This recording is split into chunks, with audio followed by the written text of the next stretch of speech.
Good afternoon, everyone. Welcome to Q&A. This is the general Q&A. So if you have any questions, you can ask them. So let's begin with our prayer. Dear loving God, we thank you for this afternoon. We thank you for the sessions that we've covered. As we continue learning about you, be our teacher, guide us through. So I'm praying in Jesus' name. So I already have around 5 questions. So I thought like we can answer them. But in addition with that one, if you have any questions, you can ask. So the questions that I have are from Saba, the questions that were being asked on Saba. Do you remember, for those who are there was a lot of questions that were asked on Saba. So I thought it's good that we answer them today. So do you have any questions? Any questions? Yes, yes. Yeah, this dispensation for 2024. You said it's about the seventh kingdom. Yes. How will the truth about the seventh kingdom affect our behavior? Change our behavior.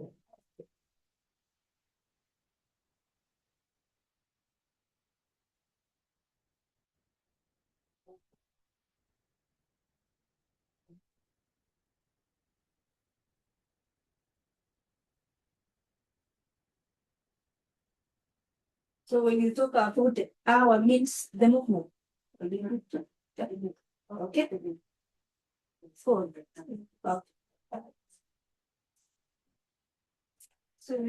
so if it's asking, remember the dispensation from 2024 to the close of profession, which is the understanding the seventh kingdom. How is that understanding the seventh kingdom is going to affect our behavior? So the hour said both institution and individual. Yeah. So any other questions? Effie? So I have two, and I think one example is one sometimes. I guess to some extent. So the question is, can we bring part of the message of the sermon? Like, so that is the message that has been answered for this dispensation, and that is clear today. I'm wondering whether there is any connection, if there is a restricted, and I mean that it's together with whether the practical has changed. I guess it hasn't. So that the same how identify the same and public money. The study is in.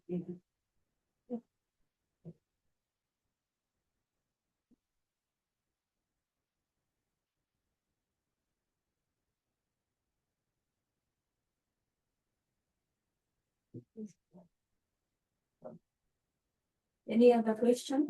That one is so one of the things I think we can say as we began with some sensation, we had different teachers teach about the Sunday law, and like basically this notes agree on some aspects until there was some point. And then one of the things you say was like it's not society teaching ever. Yeah, there was that discussion of not being social, etc. Was not teaching president. And what changed because I guess yeah, for someone I see how someone can answer like says what is the pure conclusion. What is the difference between now and like the time when you had jerk in terms of other people who left because of a difference in understanding or in teaching. So what is the difference between them? I think it's still saying that it's possible teaching better, but now they have people teach them things and maybe some of the wrong things, but still yeah, not so the same. So your question is, let me repeat. I got it. So the question is, what is the difference when it comes to the dispensation of the chair, when the truths were being presented, and now where someone cannot be punished for it? Yeah, like it's not considered error under the case, even enough. It is, yeah, it is not considered wrong to teach things that are not correct. Let me say, okay, yeah, when in Tamil, before, it was reserved for his fellowship or like there would be separations. Let me say, there would be separation. Yeah.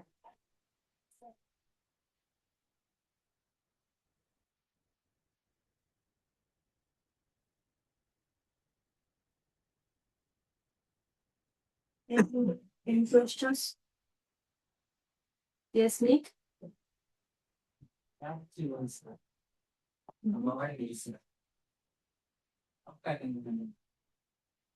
I said the quality is yeah, it's the sensation. That's what I learned then from How can the message of equality? is the specification of thing. Even I is fine. Next yeah. And the second part of that constitution is if from 2024 year,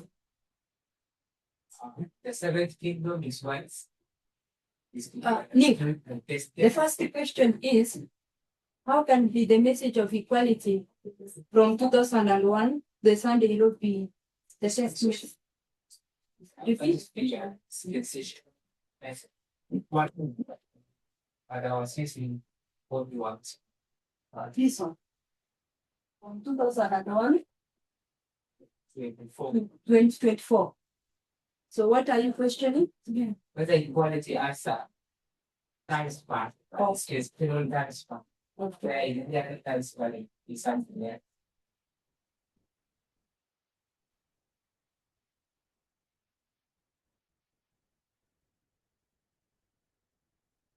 Okay. The second. The second is that is the seventh message at the test of 2024 to be then before 2024 to declare as kingdom as well. Let me say kingdom. And like you say it's the seventh kingdom, then before maybe it was sixth kingdom or something like that. I would appreciate whether that is to be seen that in So the question is, so what is the question? Whether the seventh kingdom should go beyond the course of profession. the question is if we use seventh kingdom there, then we go to the sort of profession or something. Yes. Therefore, before 2024, we should say sixth kingdom or fourth kingdom. It's the best. Oh, Or if before 2024 is something else, very quality, beyond 2024, we don't expect something from it is maybe equality, okay. contrasting and comparing. It's like Okay. So let me repeat whether that's the question you are asking. So we are saying 2024 to the cross of progression, we are understanding the seventh kingdom, which is the test. Then you are asking why aren't we saying before that should be the sixth kingdom is the test? then the last one is Wait.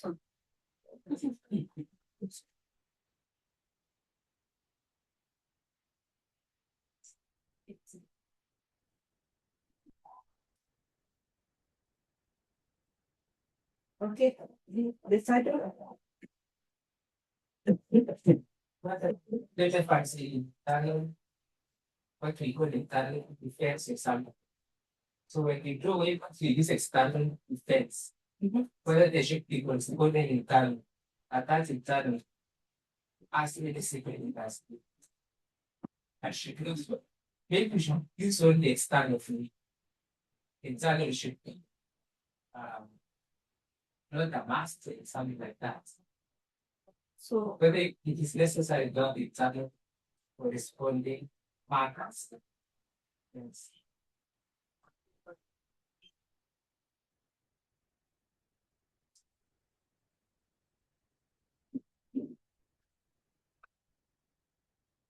So the markers you're saying, for example, 2000 and these dispensations of these waymarks, there is truths that are refilled internally. Yes. Okay. Okay. You done? Okay. Any questions?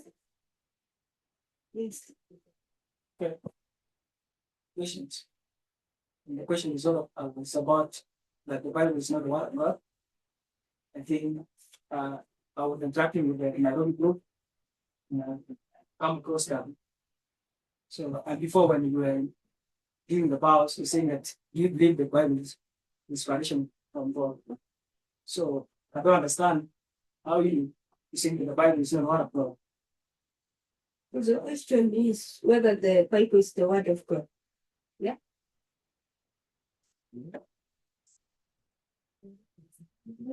Based on the instruction you got from POS, madam, you have the context behind your question. I'm saying when people were saying the Bible is the word of God, right? That what I'm asking. Yeah. Yeah, the way we discuss it the other time.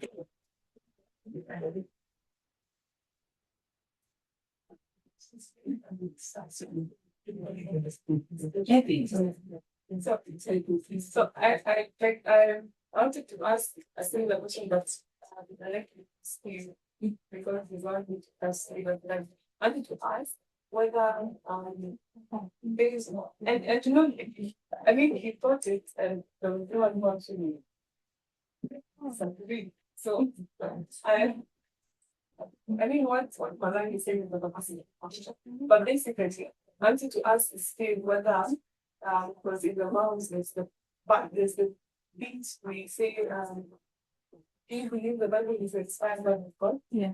And actually like I want to ask him like how whether he like understand that different whether he thinks that it should be said. Yeah. Yes. So I think when he is going to answer that, because it's directed to Steve's class, so it would be good if when Steve will answer whether the Bible, what he understands or what Steve they understand, the word of God could be. Your question will be answered. Yeah. Any general question? Okay. You have a question? Yes. Yes. Judith, does it mean by we're saying I'm trying to see what in my work?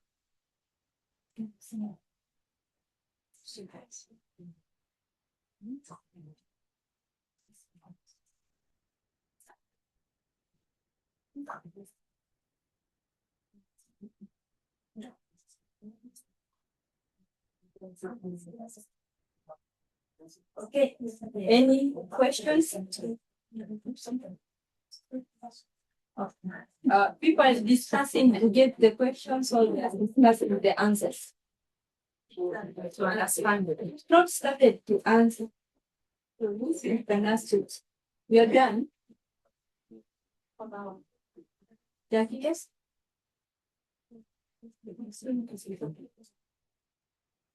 Okay, I hope that's all. Yeah. So we can start with the Sabbath questions. Anyone can answer, you know. I read the questions and I think we can answer them as we go on.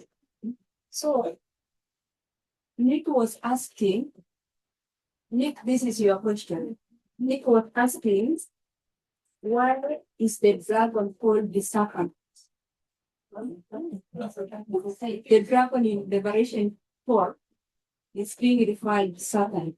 Now Nick was saying, why does John and Ellen White refer the dragon as Satan? So Nick, will you give us the background of your question?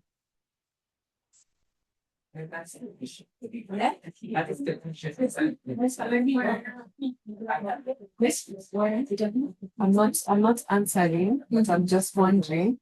I mean, for questions from the Nairobi Fellowship, I think most of the people here are not in Nairobi, so they were not present. And there's a lot of context that will be absent for them in the questions.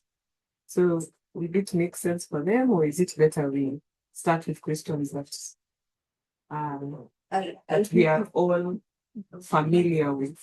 But this class we're answering the general questions. Yes, so Yeah. those general questions, because you see that those questions from Sabbath are questions from a class that was done But- on Sabbath when most of these people, like 60%, were not there.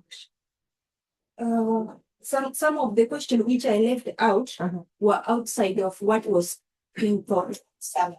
For example, what Nick asked and Steve were outside of those classes that were covered. So I thought like if you can answer. But if yeah, Personally, the questions directed to me, I cannot bear the answer of the question. I laid groundwork yeah, classes that people know. I believe yours. Because it was a class that was done. But the generals one you can try to answer them, yeah? Is that okay? Yes. Yes. So Nikki's question, we got Nikki's question. Any thoughts?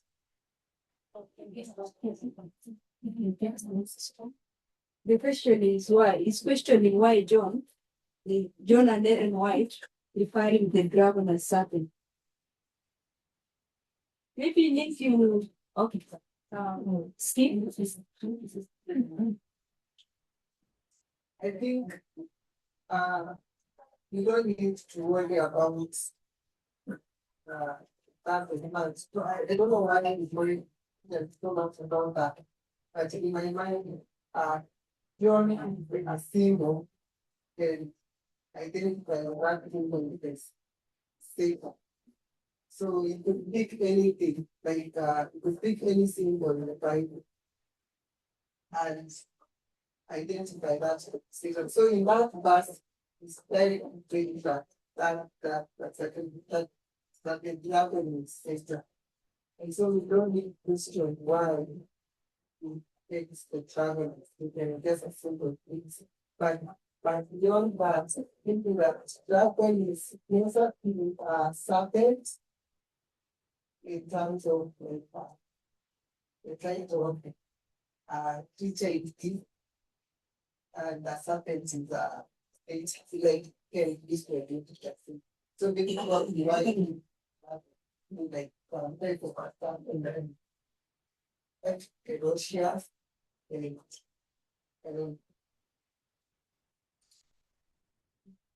Okay. So Nick, what was your thoughts? It's your question. Maybe you have maybe different thoughts. This. Yeah, I appreciate that answer.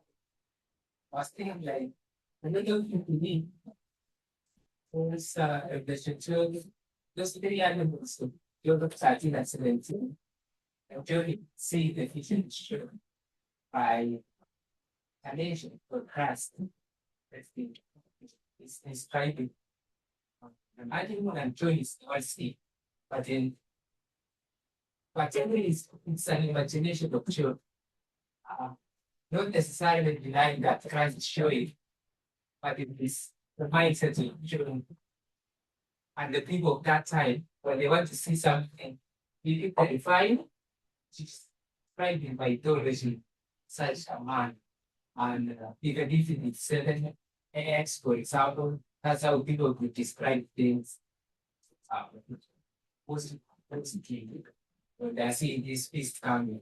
So mostly the visions of the book of Revelation, whether Christ will exist, a human being could imagine things in that similar way, and Christ is using the possible imagination to draw this prophetic narrative inside there. And I was thinking when John is saying the dragon, is because John was forbidden by the theology, things like that, of representing something is rebellious of the devil.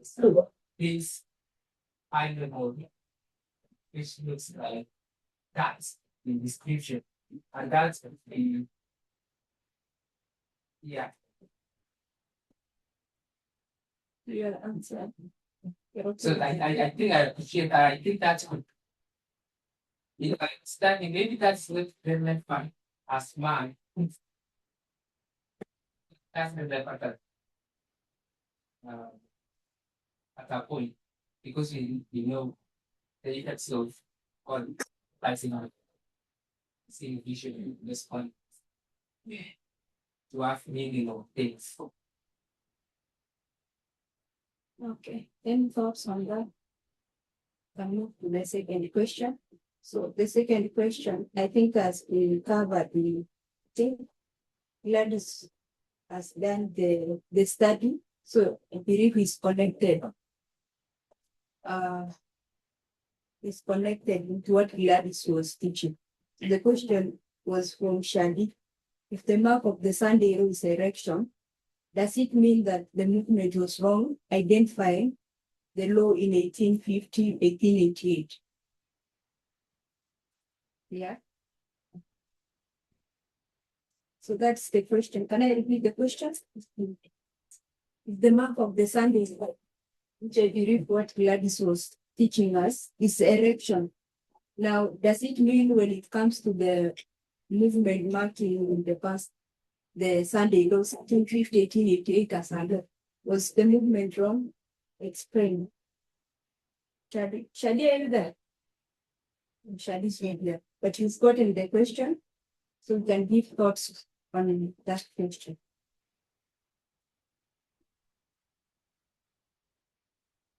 Thoughts?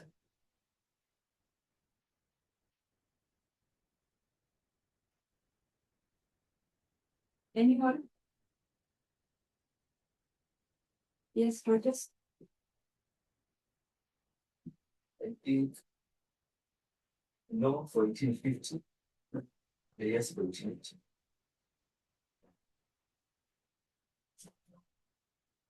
Yes. The rest of 1880 will never be solid.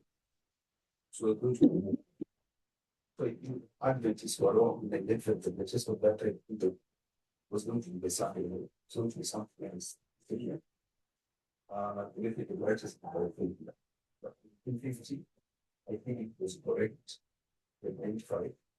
I don't know the Sunday of that.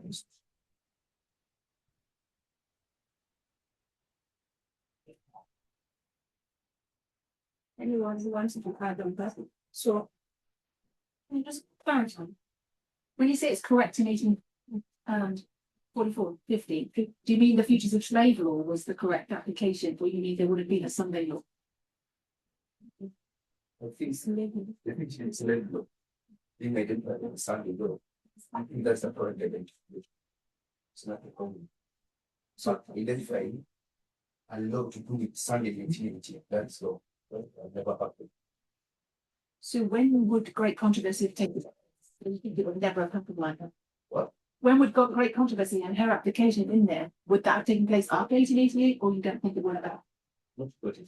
I'm just wondering, because you're saying, because I think we say it would have happened in 1888 if they'd had enough time and developed it, or there'd been a history of success or something had gone different.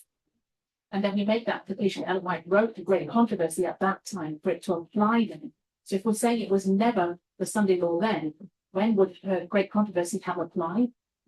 The difference was Yeah, the fact that she says it's a Sunday law in there. I said, I think that's a wrong test time. So she was They always just wrong. don't say that Adventists are to come up with the conclusion that the test of 18 does law because they focus on the wrong power, which is the papers. Because if you look at how she developed understanding of the Sunday law, it's always in focus on the papers. But in that time, they were supposed to focus on Protestants, not the papers. So they arrive at a conclusion that the test would have been the Sunday law because they focus on their own power. They look at their own place. The same thing that we did in the early parts of our reform line. We thought the test was going to be Sunday because we focused on their own place. And to finally explain that, I think the same way we should think about messengers. The messenger was designed that is to give direction to the church as to what will have been the greatest leader in the world. It's H. Jones. And H. Jones correctly identifies that the greatest of that history is not the Sunday. Because that's why we go to have these books from beginning to end, it doesn't speak about the Sunday. It's not to speak about human rights, which is connected to the message of righteousness, right? Okay.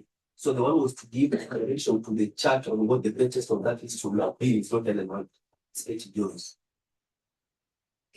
So, on what you are saying, so I don't know whether it's a question or it's a comment. So the Millerite, that is in 1888 history, they're focusing on the wrong direction. We should have been focusing on politics, Adventists, but we are. Adventists, yeah, the Adventism, and not the religious part of what's happening. I'm saying if they focus on, if they know that they found there is a problem in that is Protestantism, then they come up with a conclusion that the issue of that is human right. The Sabbath. And because the other is arguing for us on the papers, they end up coming up with a conclusion that the test of that is to prove and the test will have not been decided.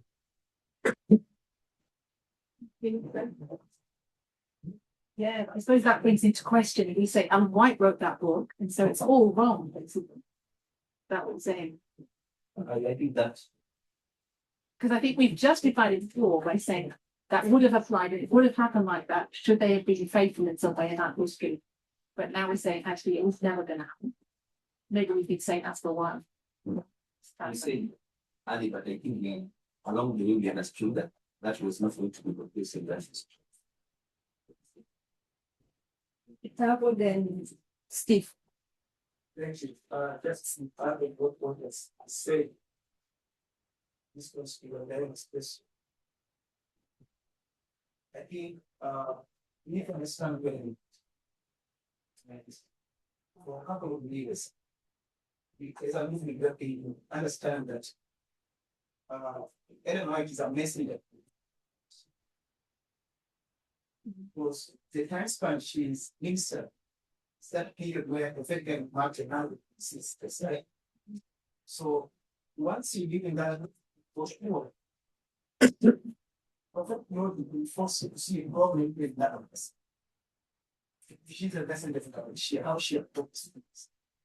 And as a timeline, if you go to the history, there are these men who lifted up and fighting the papacy, had outstanding. Someone like Martin. If you look at this guy, he has forget a lot of parties. That's like you can. I don't know, I've forgotten the name of this pastor. His daughters these are there that after I die, I don't follow what I said. I said, now, is it Calvin? Those reforms. Even today you don't have the now those men are being there. But if you go to their understanding of things just classroom. So you don't put that in mind. Which is slightly misleading. From where I see, I have also to look at how she approached things. Because if you say Ethel Jones and work on the base that we give that this practice like fail, then you ask Ethel Jones, does he have conflicting thoughts with Ellen White? Ethel Jones, when he was raised up before the Senate, his question that, okay, Jones, you defending the for all people, and you are the son of king. What if today we pass a Sunday Sabbath? We need to be happy and say, no, you have to worship happy. Because it's about Sunday Sabbath, it's about this stuff for you right. He rejects it. Whether you don't pass the Sabbath day, no, he rejects it. Whether you don't pass a Sunday, no, he rejects it. So you can see that in that his assertion is that Sabbath Sunday is an issue. It's about respect for all people. Whatever their worship. So Ellen White writing that book, you can consider that these are messengers. The Church of God, that church has problems. Steve. I wanted to say that bit what you say, but then say that even 1850s, I don't think there was ever a Sunday question of Sunday was ever in history, like not since Miller. I think there was an interpretation of an understanding of Sabbath as a worship thing, I do not think it was ever a test, even in that history. And I think it's attending those people in Nairobi where we stated this in Exodus. Even if that's a question here, I can see it's a slave and question that is in that history. So when you come to this history and they're seeing the regions and all around the top commandment was my application is pointing and to further understand the original history, at least the history of the fourth commandment, history of slavery, to further understand that history and pay attention to the external events that were happening at the time of Moses. So even in that history, there was always a question of equality. And even in 18, it's a question of equality is put as human rights. Even in our history, the Sabbath was just a parable, a symbol that came out in 1840s and 80s history that can be just used to further understand external effects. Okay, thank you. So, Dennis, then Rogers. So I just want to compare two histories. To answer to my thoughts on the subject we are dealing with. So you may remember during the Vespers classes that we had.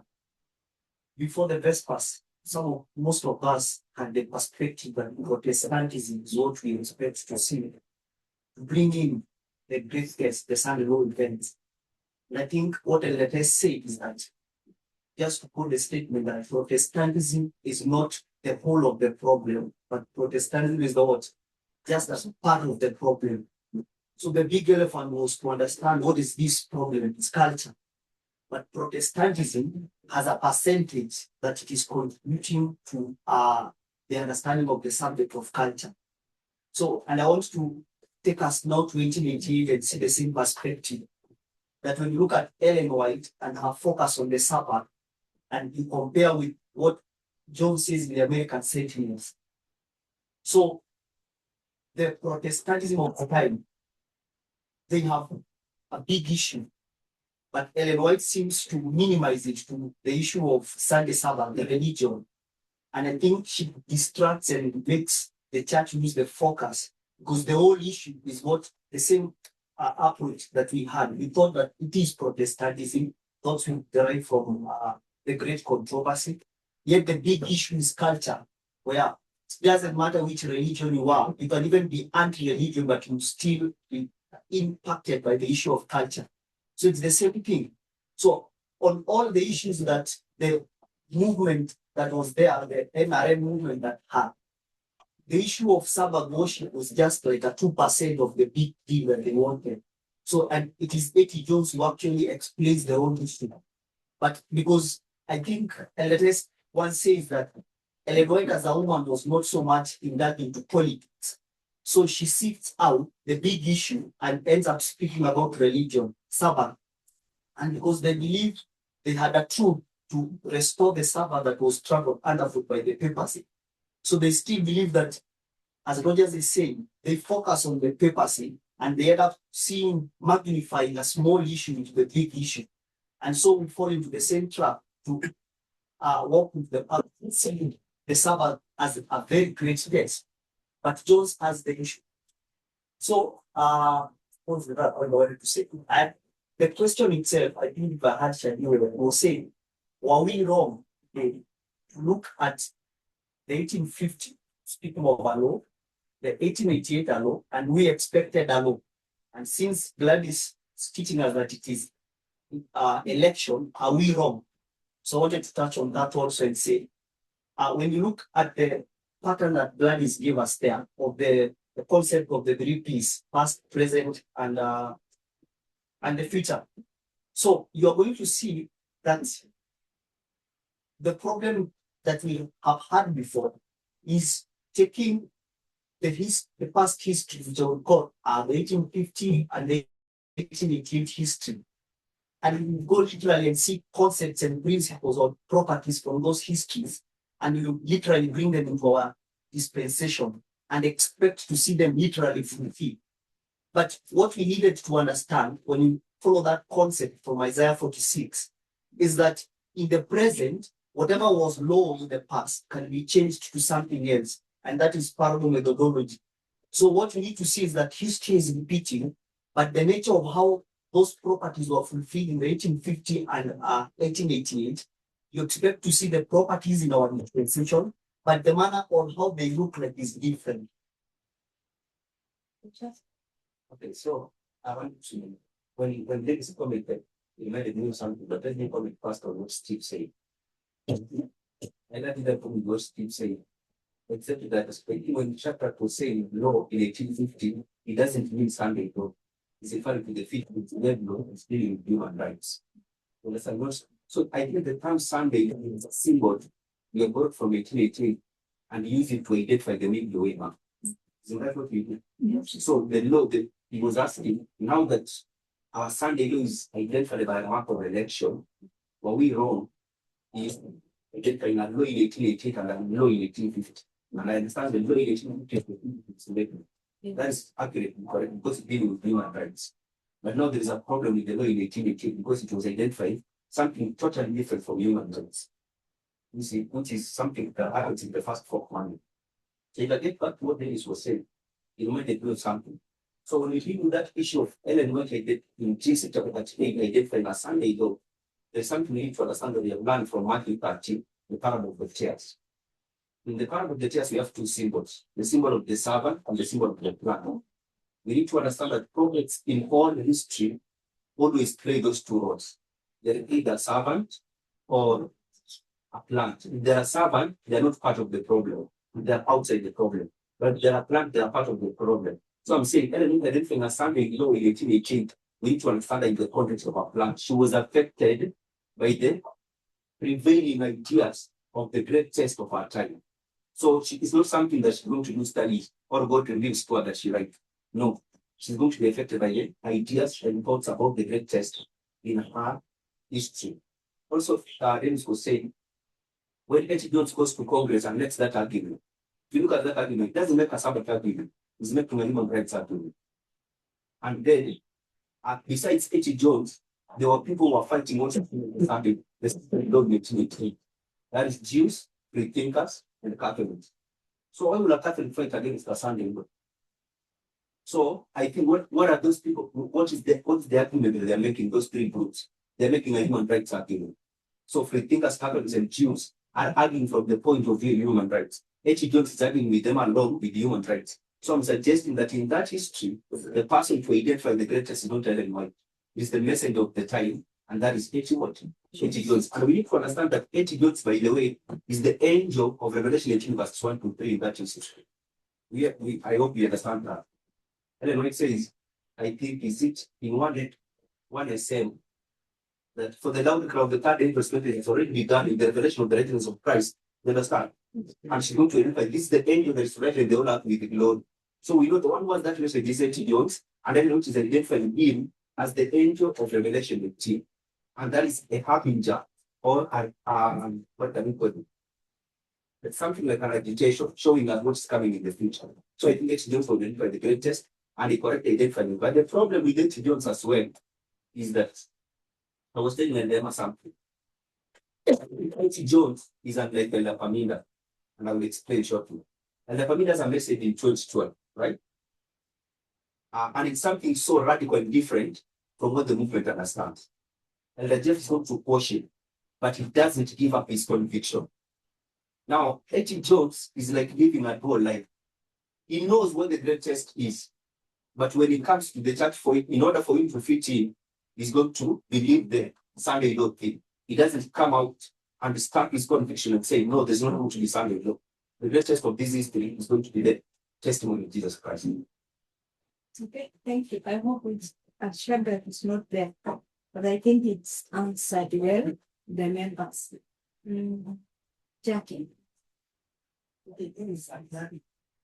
When you have that, we said it for now. In the text, we have the studies of the place speaking the Protestants. The 1900s. she's going to identify that history. Like there is this study she speaks about the moments to get the study. Like she was identifying the aspect of restoration of the false worship. So how can you harmonize that? So how can we harmonize what we know? With the human rights Yes. and the hatred group. In those studies, you have in the minute plans. In the aspect of that line of everything. So if I get, I'm getting your question is, they're saying that test is dealing with religious issue. Yeah. And harmonize that with human rights issue. That's your question. Another question. Should we answer that one or you will forget? Just let it down. Then, yeah. So what is the original trend of learning here when we come to the aspect of the cutting of the stone from that note?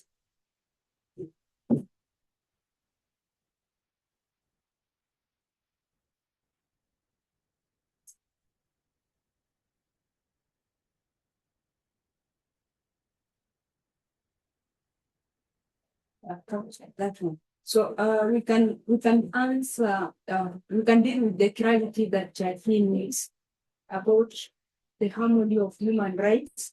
Then what the test seems to suggest about religion.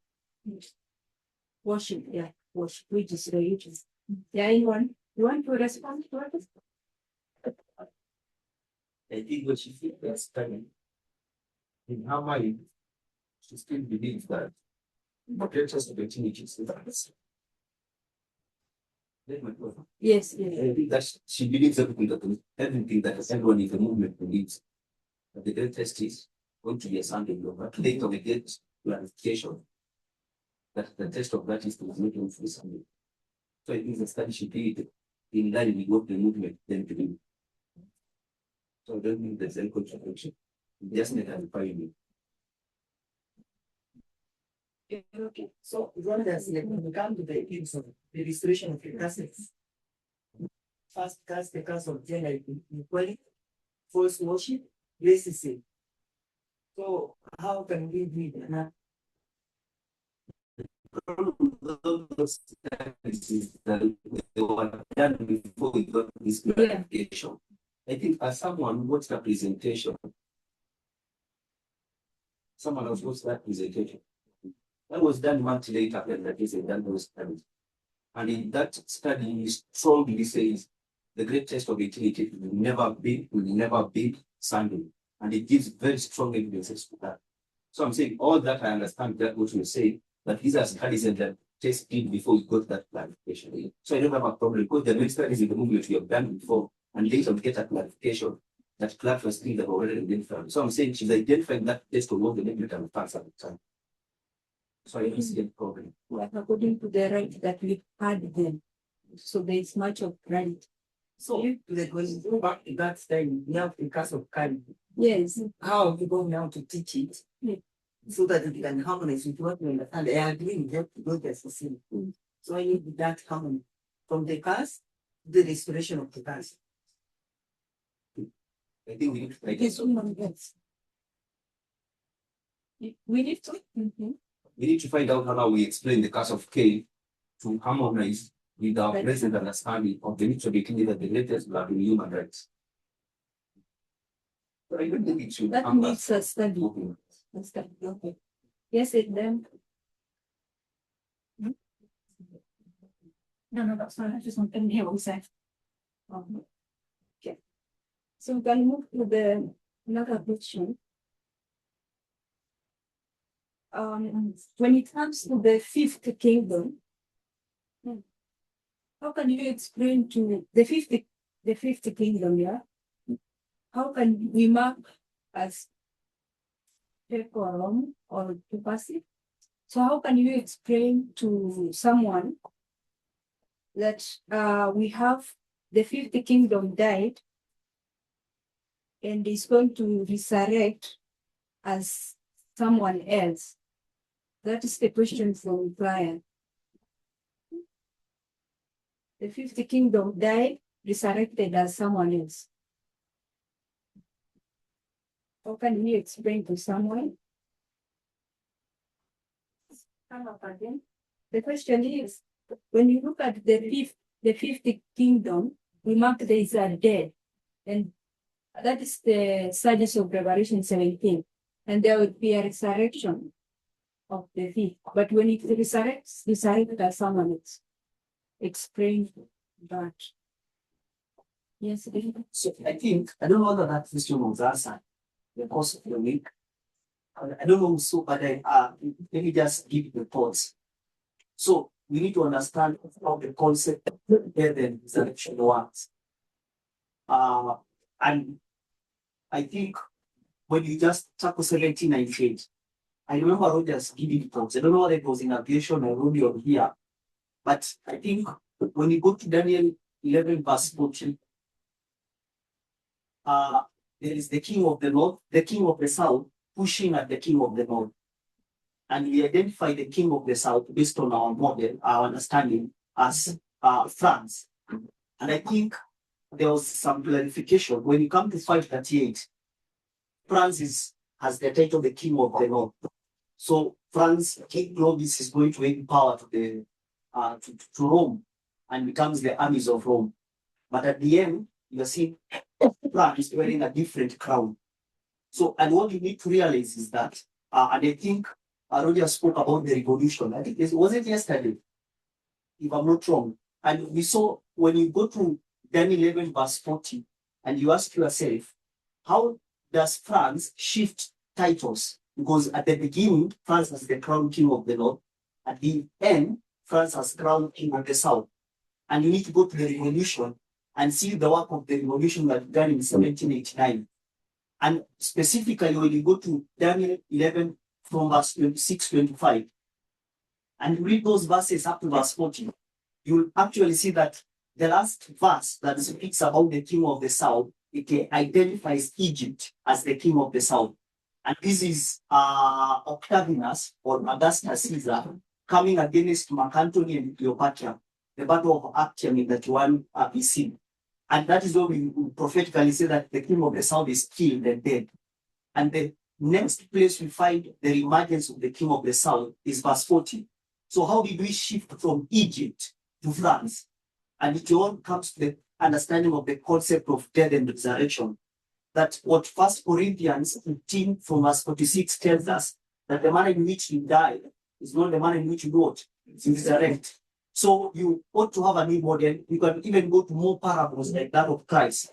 Christ dies in shame, in agony, all that manner you see on the cross. But how does Christ resurrect? In a new body. It's the same concept for those who are die in Christ and await the second advent or resurrection.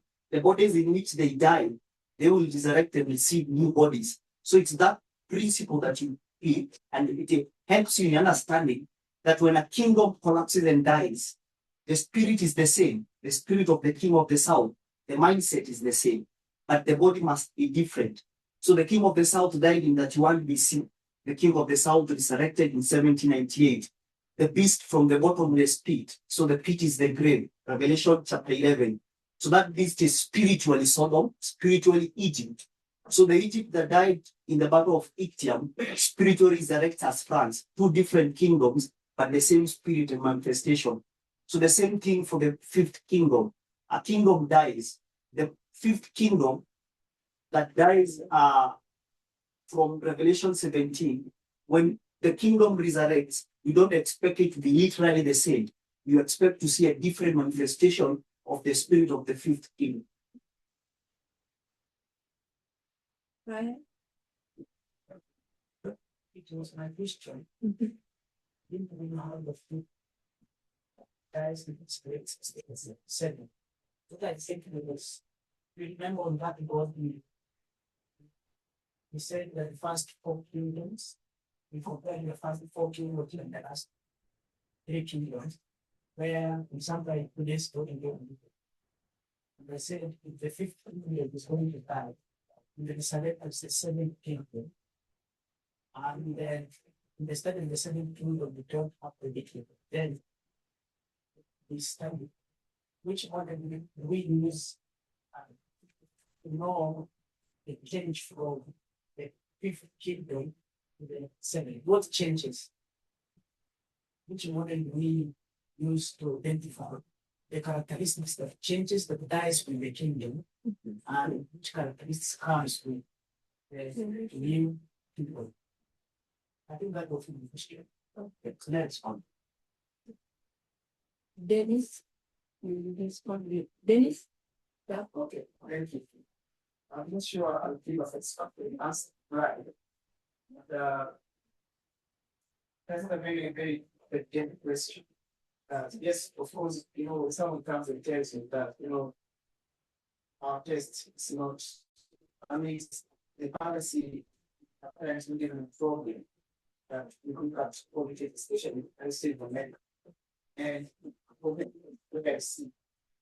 We can find that don't be us. We are going to investigate that one. And she begins with the fact that we give us one. Then she goes back and give us the candidate which gives us this 1-1, right? And with the candidate we have this powerful general by the name Leeds, right? And he was fighting Antiochus. I'm not sure maybe you remind me. One of the between Leeds and there's one who was backed up by Antigonus. Yes, Antigonus was backed by Python and Seleucus. And when Python, when Seleucus won that battle against Greece, what Seleucus? Antigonus wins. Yes. They check one of the subjects, they check Python, right? He killed 5 of them. And when Seleucus saw that Antigonus has done Python, he flew and went back to the other others, right? Yeah. So that framework, you can identify it by comparing and contrasting time of war. Time of death, 1999. So we say, other place of the day, say like Python was a symbol of the idea of so what I'm saying, you can see a concept there. So when you come to 1999, in Russia and United States, where United States is about it, you have to see that there's a betrayal there. And remember, we have the king of the ground. Purpose wants to come back on stage via the United States. The United States also wants to assume that role. And you know, see just a symbol of the 5th king of back, the peace, etc. So 1989, if you want to see a betrayal, then it's the United States who betrays the Palestine. The Palestine wants to become the second, but the United States saying no, I'm going to take over. And I just want to remember one of the presentation saying that the Palestine could have been the second kingdom, but in 1989, the United States hijacked him. And the United States from 1989 up to the present is that 70. There's that shift from 50 to now in So I have Rogers. I have just 10 minutes. So if you read it, you are go straight to the 10 minutes. Okay, So 1 minute, 1 minute. so in relation 17, you have a beast that is carrying on. So for one, we know the one never dies. That's all we tell. So it's now a focus on the beast. And I maybe I don't exactly understand Grant's question, but I think very straight. There is a beast that dies, and that's the beast that you're told that's going to die. So for me to know that the beast that's going to die will not look exactly the same as the one that dies, I have to look for markers from God of God. I think that's a sufficient example, but verse 9 of Revelation 17 and the verse 11. Verse 11 gives you the symbol of God with the spirit. Verse 11 gives you the symbol of the day. So those two symbols, when you explain them what they mean, because when you look at the symbol of the God with the spirit and then you go to GC 268, And which tells you it's a new manifestation of satanic power. So that symbol means new power, can't be the same power. It's a new power. And then the eight also means resurrection. I think that's explained that for me. First Corinthians 15, subject to resurrection. We die with one body, we resurrect with another. So if I go to Revelation 17, it's the beast that dies and which resurrect. And the beast, what I can use to show someone that the beast that dies and resurrect, not the same one, is that symbol of the bottom of the speed, the symbol of the eighth, and also the witness that James gave about the king of the sun. Brian, can you answer? Yeah? Can you answer that to that? So, Dennis, you wanted to give similar thoughts. No. So I think if I got Ryan when he says, how do I know that these are the characteristics of the seven? And they are different from this.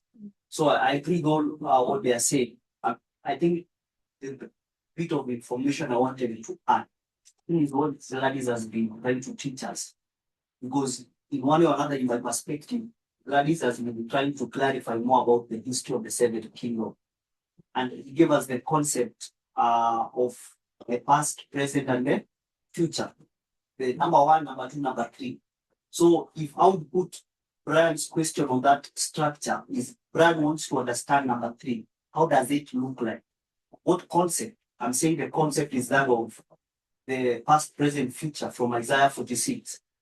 And what you do is that if you want to understand how the seven, so as Rogers has, you have all the properties, you have all the symbols from inspiration.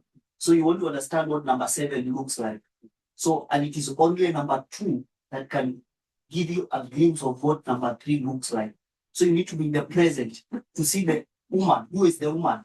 The woman in number five, look, an example, like a religion, I'll give that loosely. But the woman in this is not religion, it's a different entity. The beast here maybe was Europe. The beast here is America. So you are the present, and that's how you're going to identify how the properties of how number three looks like. So the last question is from the same book of Revelation 17. It talks about the heads. So the question, Steve, is your question. So if I misquote you, you can clarify it. So the question is, are the heads in Revelation 17:3, are they the head of the beast, or they are the heads which the beast carries? Yeah. Let me, Steve is there and clarify. So the heads in Revelation 17, are they the heads of the beast, or these are the heads that were cut from somewhere else and they are put on the beast to target? Steve, is that not the question? Yeah, I'm not sure I have enough information, but I have enough context. Like my thoughts, yeah, few those, it was like, that my thoughts were that the beast is the end of the beast that is identified as the head. I think it's the head of the beast. The beast has one. The beast has one head. Doesn't have seven heads, but it's carrying 7 heads, and a woman is sitting on that beast and the heads. So the woman is sitting on a beast and is also sitting on the heads. And when it says the reason why was that why so someone asked why that this matter, and you know the heads represents the woman represents an entity when the already for one of the servants. The political entity with its own ideology, and then political entity that has adopted someone looking at theology, right? And so the beast is that entity that has adopted another someone looking at theology by the virtue of the fact that the woman is still on the body. but the heads are not that story in the way they portray that.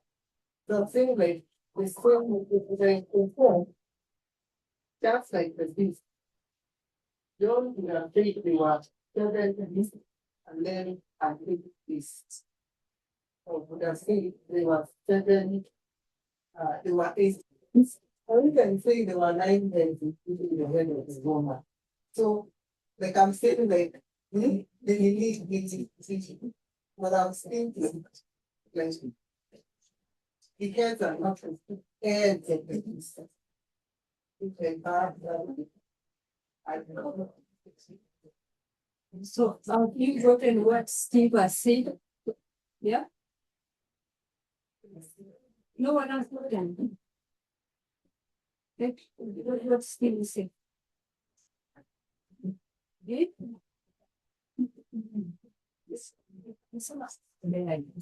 Fair. So Steve is saying what Steve was having is their mind is like you have the beast. So we have actually 8 beasts. We don't have 7 because the heads are not on the beast. This the head and the full beast. And when you come to the verse 11, when it says the 8 head, it's actually that beast that was carrying the heads in that dispensation. That's what Steve is saying. I think there is a concept we need to understand. When John writes, I think the first one is that the book of Revelation 12, it's the book of Revelation 13, it's the book of Revelation 17. And one of the concepts I want us to see is the panoramic view and then dispensation of view. So, in one aspect, John is going to give us the entire history, the complete vision of what we saw, of all the 7 kingdoms, or all the 7 heads. But he's going to zoom in for us by looking at the dispensation view of the 5th kingdom. And I want us to see that when we first look the book of Revelation, chapter 17, to answer his question, one thing we need to see is that there is a focus on the 5th beast. Are we together? But let's go to that thing. What is the focus of that in verse 3? Is it the beast or the head? It says the head. So the verse says, and one of its head was wounded to what? To death, and then it what? So, and then when we go to 17, it does not speak of the head. What does it speak of? So, one thing we also need to understand, because it says, counsel focus on the head of the woman. I think there's always been a kind of understanding. This is a parable. Number one, we need to realize it breaks the laws of nature. You don't have a beast on those heads. You don't have a beast carrying heads that are alive. The beast, the heads need to be attached to the body. So if the head is wounded and dies, it means the head must be attached to a body. And so, you also need to understand that when you're dealing with a parable, you have to find some noise. If you factor in all concepts, you destroy the parable. So in this story, we're not interested in the head of the woman. We just want to see a woman completely as an entity. So you can count, I see 8 heads because there is another head that has not been counted. So John is going to do that work for us. It filters for us. So when we go to Revelation 17 and look at the explanation. So John is given a parable by the angel. I'm going to give you the explanation of this mystery woman who rides on a beast.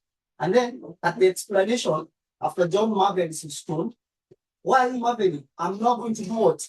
Give you clarity. And then the verse says, here is the mind that has wisdom. So there is a reason why the Bible cautions you need to have wisdom to interpret it and not all that stone. So you need to realize that this beast is not carrying heads that are not attached to a body.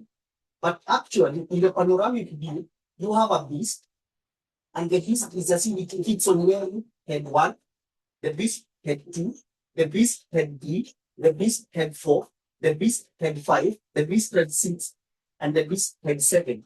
So they are not, it's not a beast that carries head, but this beast is as if it's changing from head 1 to head 2, it's progressive. And you can see that from Revelation chapter 13 and chapter 12. You see it from 17 when you look at the explanation from, I think it's verse 7 onward, that there are 7, so the heads are not transferred to kingdoms. There are 7 kingdoms, and 5 are fallen. So, and when you go to the field, you'll see that it is where the head number 5 dies, is where the beast number 5 dies. So the beast died wearing head number 5. So it's not that the beast has different heads carrying them, but these heads are attached to the beast. When the beast wears head number 1, that's the first kingdom of the first beast.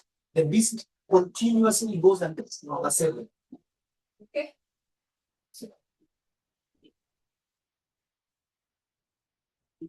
So I'm just saying, and if the heads are the heads of the beast.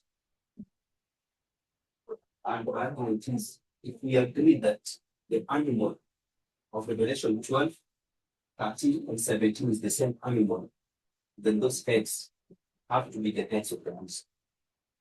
Only that the revelation are saying, when you get to Revelation 17, John is going to take that symbol and use it to illustrate different things, depending on the point he wants to make.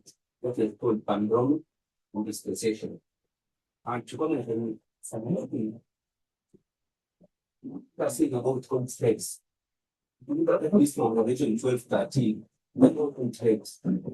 This left us 7 things.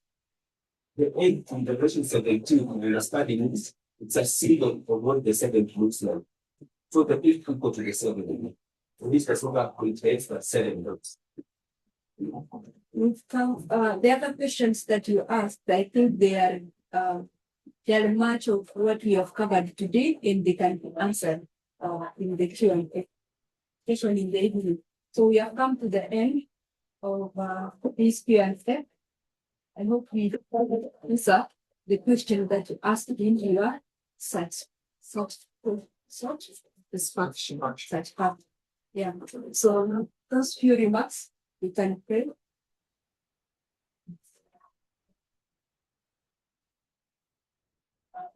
Dear God, we thank you once again for this session that has come to an end.